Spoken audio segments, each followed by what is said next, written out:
ঢাকার অন্যতম ব্যস্ত এলাকা বাংলা মোটর। অনেকেই সেখানে ট্রাফিক আইন ভাঙেন। তবে ট্রাফিক পুলিশের পক্ষে সবাইকে আইনের আওতায় আনা সম্ভব হয় না, আর যাদের ধরা হয় তারাও নানা তদবির করেন। এমন পরিস্থিতিতে সেখানে স্বল্প পরিসরে এআই ব্যবহার করা শুরু হয়েছে। তবে বিষয়টি চালকদের কেউ জানেন, কেউ জানেন না। অনেক অবৈধ মানুষ গাড়ি চালাইতেছে, ড্রাইভিং লাইসেন্স ঠিক নাই, অ্যাক্সিডেন্ট হয়, আমরাই বিভ্রান্ত। ট্রাফিক পুলিশ বলছে, পুরো শহরে এআই ক্যামেরা চালু হলে তাদের কষ্ট অনেক কমে যাবে। মামলা দিতে গেলে অনেক কিন্তু কথা বলতে হয়, অনেক মিনতি, অনেক সুপারিশ, অনেকেই কল দেয়, অনেকেই নানান ধরনের কথা বলে। কিন্তু এটা হলে দেখা যাবে সবাই মামলা হবে, আমরা একটু রিল্যাক্স করতে পারবো, আমার যেটা মনে হয়।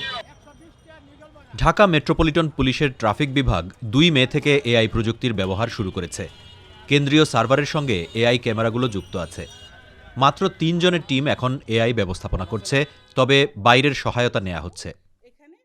আমাদের এই সার্ভারে একটা সফটওয়্যার রান করছে, যেই সার্ভারে সিসিটিভির ফুটেজগুলো স্টোর হচ্ছে। ওখানে সে পড়ে দেখতেছে যে তাকে যে আমরা একটা দাগ দিয়ে দিয়েছি, এই দাগটা সে পার করেছে, তার মানে সে ট্রাফিক আইন ভঙ্গ করেছে। এই যে পুরো ইনফরমেশনটা এইখানে আমাদের, হ্যাঁ, ৫ মে সে ট্রাফিক আইনটা ভাঙছে। কয়টার সময় ভাঙছে? ৯:৫৪ সকালবেলা। কোন লোকেশনে ইন্টারকন্টিনেন্টাল কী করেছে, প্রতিবন্ধকতা করছে, গাড়ির নামটা কি, এইটা নাম। এই তথ্যগুলো বিআরটিআর ডেটাবেজের সঙ্গে আমরা ম্যাচ করাবো। বিআরটিআর ডেটাবেজে ওনার ফোন নাম্বার সহ আছে। আমরা ডাক বিভাগের মাধ্যমে ওনাকে একটা চিঠি পাঠাচ্ছি। এখন আমরা উইদিন 7 days ওনাকে আমরা একটা SMS পাঠাবো, নট এপিআইতে পাঠাবো না, SMS পাঠাবো। SMS-এ লেখা থাকবে আপনার গাড়ি অমুক লোকেশনে ট্রাফিক আইন ভঙ্গ করেছে, বিস্তারিত লিঙ্ক থেকে দেখে নিন। লিঙ্কে ক্লিক করলে উনি ওনার প্রসিকিউশন কেসটার প্রিন্ট পাবেন। প্রাথমিকভাবে ইন্টারকন্টিনেন্টাল, বাংলা মোটর, সোনারগাঁ ও বিজয় সরণিতে এআই ক্যামেরা বসানো হয়েছে। এআই স্বয়ংক্রিয়ভাবে ছবি ও ভিডিও নিয়ে তা বিশ্লেষণ করে নির্ধারিত করে আইন ভঙ্গ হয়েছে কিনা। ট্রাফিক পয়েন্ট থেকে তা সরাসরি চলে যায় সার্ভারে, সেখানেই মামলার কাগজ তৈরি হয়। এরপর তা পাঠিয়ে দেয়া হয় গাড়ির মালিকের ঠিকানায়। জরিমানা ট্রাফিকের অফিসে বা অনলাইনে দেয়া যায়। জরিমানা না দিলে বিআরটিএ ওই গাড়িকে কোনো সেবা দেবে না। ভবিষ্যতে ব্যাংক অ্যাকাউন্ট থেকেও জরিমানা কেটে নেওয়ার পদ্ধতি চালু করতে চায় ট্রাফিক বিভাগ।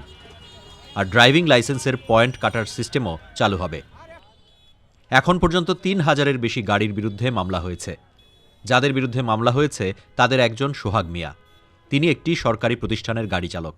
তার গাড়িটি ভুল জায়গায় পার্কিংয়ের কারণে ২ বার মামলার শিকার হয়েছে। এই মামলা নিয়ে প্রথমে তার সন্দেহ থাকলেও এখন আর নেই। তখনকার তো জানতাম না, তখনকার তো মনে হয় যে এটা ঠিক ছিল না, কারণ তখনকার তো প্রচার করে নাই। আচ্ছা, তো এখন আমরা জানতে পারছি, এখন তো আমরা অযথা রাস্তায় পার্কিং করব না, আমাদের যেখানে নির্ধারিত পার্কিং হবে সেই জায়গায় পার্কিং করব। এআই এখনই সবকিছু দেখতে পারছে না। যেগুলো দেখছে তার মধ্যে আছে রেড সিগন্যাল না মানা, জেব্রা ক্রসিং না মানা, স্টপেজ ছাড়া গাড়ি থামানো এবং বাম লেন বন্ধ করে গাড়ি রাখা। পর্যায়ক্রমে এর সঙ্গে আরও বিষয় যুক্ত হবে।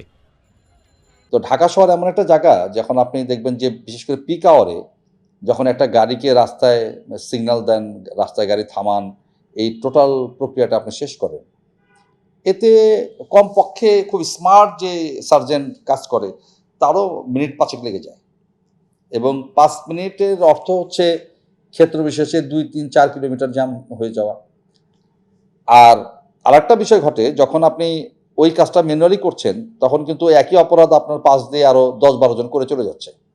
যেহেতু আপনার জনবল কম, আপনি তো একজন একা অ্যাট এ টাইম তো একজনকে থামিয়েছেন, কিন্তু ১০ জন লোক তো ওই একই ভায়োলেশন করে চলে যাচ্ছে।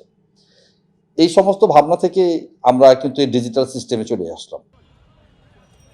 রাজধানীতে ২০২৫ সালের হিসাবে মোট নিবন্ধিত মোটরযান ১৭,৮০,০০০। তবে এর মধ্যে ৪৯% মোটর বাইক। আর প্রতিদিন প্রচলিত পদ্ধতিতে ১,০০০-এরও বেশি মামলা হয়। যদি পুরো ঢাকায় এআই পদ্ধতি চালু করা যায় তাহলে মামলা বাড়বে, তদবির কমবে এবং ট্রাফিক পুলিশকে ঝামেলায় পড়তে হবে না।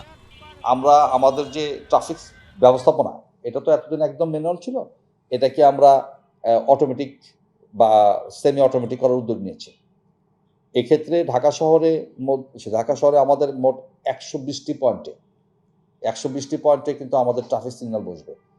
আমাদের যত ট্রাফিক সিগন্যাল বসবে প্রত্যেকটা সিগন্যালের ক্ষেত্রে আমরা এই এআই বেস যে মামলার পদ্ধতি এটা আমরা চালু করব। এটা হলো আমাদের প্রথম পরিকল্পনা।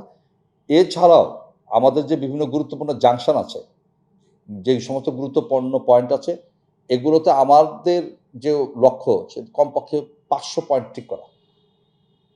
এই 500 পয়েন্ট যদি আমরা ঠিক করতে পারি তাহলে আমরা বিশ্বাস করি যে ঢাকা শহরের সার্বিক ট্রাফিক ব্যবস্থাপনায় একটা ব্যাপক পরিবর্তন আসবে।